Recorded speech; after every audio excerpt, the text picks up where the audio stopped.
N'importe où, dites Belfort, et on vous répondra le lion. Le monument de Bartholdi, c'est l'image de la ville. Chaque année, il accueille 80 000 visiteurs.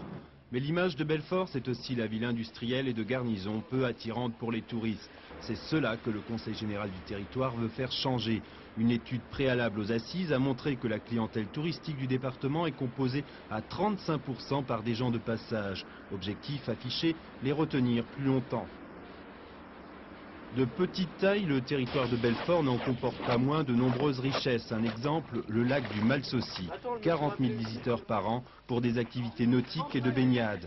Actuellement, la clientèle du plan d'eau est surtout composée de gens venant de la proximité. Les responsables du tourisme veulent faire du lac un argument de promotion du département. Et puis, le territoire de Belfort, c'est aussi une partie du massif vosgien, avec notamment le ballon d'Alsace. Mais jusqu'ici, l'aménagement de ce sommet a un peu souffert du fait de l'écartèlement du site entre 4 départements.